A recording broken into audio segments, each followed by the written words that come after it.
Gentlemen, thank you for coming to this press conference. My name is Chris Aylward. I'm the National Executive Vice President for the Public Service Alliance of Canada. And joining me this afternoon on my left is Chris Bussey, who is a firefighter at the airport and a member of the bargaining team. And on my right is Gail Lem. Gail is a negotiator assigned to these negotiations for the Public Service Alliance of Canada. Also in the room with us, we have other members of the bargaining team as well, representing PSAC. So I will make a statement on where we currently are at in negotiations with the airport. Chris will make a statement on behalf of the bargaining team, and Gail will then make a further statement as well. We will take questions at the end of this, and we will be available for one-on-one questions as well. Okay. So there has been 10 days of bargaining during the past 3 weeks with the airport, and that was basically done at the request of the Federal Minister of Labor, Lisa Raitt. Talks continued this week, when they started last Sunday, and on Tuesday afternoon we made a wage proposal that was very close to the employer's wage proposal. And these proposals are weighted averages for each year of a 7-year collective agreement. The employer's wage proposal was 5.4%.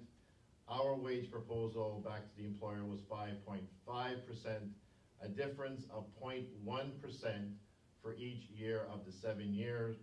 And when we presented that to the employer simply walked away from the table and said that they were done. We were appalled, to say the least. We were very surprised and shocked because we were so close, and for this employer to turn around and simply walk away with not even providing us with any kind of discussion or other alternatives to be able to continue the talks. The union also provided the employer some relief on the business needs of the airport in respect to contracting out and job security. It's very evident that this employer is not interested in settling this dispute. I personally left a message for Keith Collins on Tuesday night to call me to see if we could do anything about continuing the talks. He did not have the courtesy to return my call, unfortunately. We believe the refusal by this employer to bargain seriously is bad for the employees, is bad for the airport, and is bad for the economy of St. John's and the province of Newfoundland and Labrador, and we regret that very much. The Federal Minister of Labor is now back involved in this process, and she has requested that the 2 mediators who've been assigned to these negotiations write recommendations for a settlement.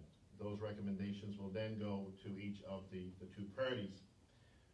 The Public Service Alliance of Canada, we wish to reach a deal at the bargaining table, and we continue to request that, and that's still our wish, is to reach a tentative agreement with this employer at the bargaining table, because we know that that would be in the interest of everyone and for everyone, and we're still hoping to be able to achieve that.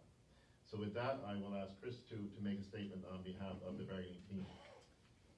Myself and our bargaining team have been in negotiations since the fall of 2011.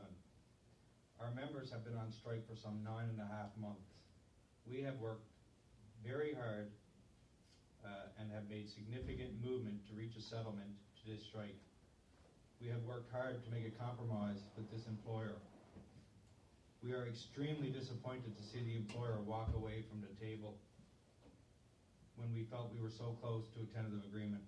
We recognize that a negotiated collective agreement is what is best for both sides, and we invite the employer to come back to the table and negotiate a settlement to this strike. Thank you, Chris. Gail? Thank you, Chris. I simply want to say that as the negotiator, the employer's action on the evening of Tuesday, June 18th, was something that was really shocking and something that is rarely seen in collective bargaining. The union, over the 10 days of mediation that took place both in Ottawa and in St. John's, had moved significantly to to address the airport's concerns around job security and contracting out. And we had made a very substantial move on the wage front while still trying to ensure a fair and decent collective agreement for our members. After many hours of talks, we essentially accepted the employer's last wage offer, except to address an internal inequity in the wage grid. The employer, as well as us, should want all employees paid fairly relative to each other and for the work that they do. When the union has essentially accepted the employer's offer, except to move slightly to address an internal inequity, for the employer to walk away from the table is really shocking, and it tells us that this employer doesn't want a settlement. We don't know why, but we have essentially addressed all of the employer's concerns. The difference in total compensation on a weighted figure, the employer's final offer were 37.5% over a 7-year deal, and the union's adjustment to that final offer would have brought that figure to 38.85%. That is practically nothing. It's essentially pennies for an employer. As I said, it was not that the union wanted an additional percentage somewhere in the economic increase. We essentially accepted the employer's final offer and asked them to address an internal equity. And their answer was, we're done. So serious questions need to be asked of why the airport is taking the position that it is. So that's my comments, and I will turn this back over to Chris.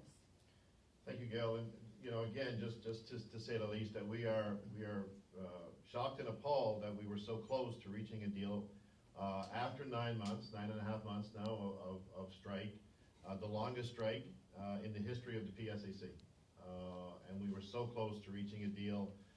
What we thought on Tuesday evening, and for this employer to simply say we're done and walk away from the table, with absolutely no discussions about any alternatives or any possibility of coming back to the table. And I believe that was made obvious by their press release on Wednesday morning by Mr. Collins when he made the statement that it looks like our employees won't be back to work for a long time, and that the airport is now going to research all possible other resourcing possibilities. It's very, as I said, it's very evident that this employer does not want to settle this dispute, and we are very disappointed, and we are very concerned. We're concerned, obviously, for our members, for the airport, and for the economy of the city and the province as well. So with that, we'll take any questions that the media may have. So initially, I think we'd heard of the union asking for a 56% wage increase, so you've backed off that now. You've gone down to 38.5. We have moved 20 percentage points from our opening position. The employer has moved 4 percentage points from their opening position. So it's obvious as to who's really trying to get a deal in. But yes, we're down now to, as to Gail said, 38.85%. The airport authority says that you're still looking for parity with Halifax and they can't afford that. Is that still what the issue is? Our wage proposal is down to 38.85%. But what do you think when you hear Keith Collins say that he thinks this strike could last into next year? Well, it's very disappointing. It is very disappointing and it's very concerning. I mean, when a statement is made like that, then obviously it raises questions as to how serious they are taking this bargaining and how serious they're taking, obviously the negotiations and wanting to try to reach a deal and settle this dispute. Why the decision, though, to drop so much, 20%? Did you come in high at the beginning? We believe, so PSAC represents employees at airports right across the country. And when we bargain, we look at airport jobs to airport jobs. So as a quick example, a firefighter at an airport does not work under the same kinds of conditions as a firefighter in a municipality. So we look at airport jobs and compare them to airport jobs. We do believe that because of the rapid growth of the St. John's Airport in passenger traffic and other expansion, that the airport in Halifax is the best comparator. And we also look at similar work at other airports. The union's initial proposal was based on a comparison to Halifax Airport at a key benchmark rate. So you have to remember that the employees here in St. John's have not had a wage increase since December of 2008. So if these figures look large, they are large, and they should be large because of the years that have elapsed since they've last had a wage increase. But during this time, and part of the reason for the delay is that the airport and the union agreed on a classification conversion process because you know that the airports used to be part of Transport Canada and were devolved, and the classification system at Transport Canada, inherited by the airports, is very outdated. St. John's Airport is one of the last in Atlantic Canada to agree to negotiate a wage conversion with us. Been done in Moncton, been done in Halifax, et cetera, et cetera. So the union's initial position was based on a comparator with Halifax, which we continue to believe is the best and truest comparator in terms of airport size and operations in Atlantic Canada. But yes, we looked at all of the wages, what the new wage grid would look like. The employer asked us to compare on the conversion a wage rate using the electrician rather than the firefighter as a benchmark wage. We did that. That did reduce the union's package. We further moved to address some of the airport's other concerns with respect to the structuring of the wage grid. We still feel that the last position we took to the airport, while not exactly the comparison that we believed was the best, would provide our members with fair and decent compensation. But I think you can see that if the employer moved 4% and we moved 20%, that the union was really reaching for a compromise to put these employees back to work. And in collective bargaining, especially after a 9.5-month strike, both parties have to reach for a compromise.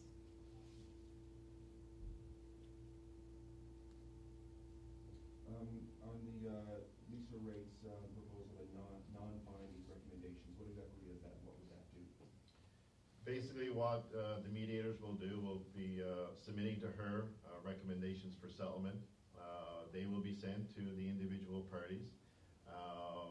If the parties agree to those recommendations, then more possible face-to-face negotiations are still possible.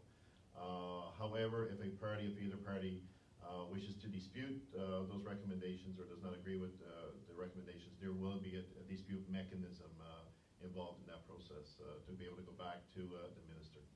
Okay, so just what is the process now? The mediators would submit non-binding recommendations to the minister, and the minister then passes them on to the two parties? Basically, yes. Okay, and it's still voluntarily up to the parties whether they would agree to them or not? Correct. Okay, so there's no possibility of like an imposed settlement here somehow, or? No. So you're saying you support that, so are you open to whatever these recommendations would be? We are supporting going back to the table with this employer, and we're urging this employer to come back to the table so that we can have a negotiated settlement at the table. And we know that that's in everybody's best interest to do that. And as we pointed out this morning, we are very close to be able to do that, to be able back to the table and have this negotiated settlement at the table. We are extremely close in respect to that. So that's what our hope is, and that's what our hope was from day one, and it continues to be our hope that we can get this done at the bargaining table. How long will it take this recommendation process to be done? We understand that both parties will have the recommendations next week. And are you guys willing to budge anymore, or this is the final for you?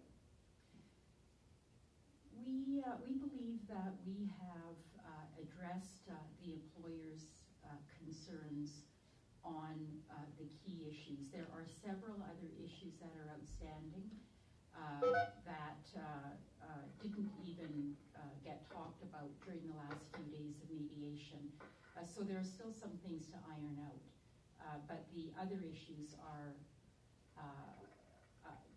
they're important, but they're probably not deal breakers for either side. But in terms of wages, not coming down anymore than the 20%. We're inviting the employer back to the table to negotiate that. I mean, you know, we know we're close. We know we're very close. And the employer has to recognize that as well. And in order, you know, for either side to be able to move, we have to be at the table to be able to do that.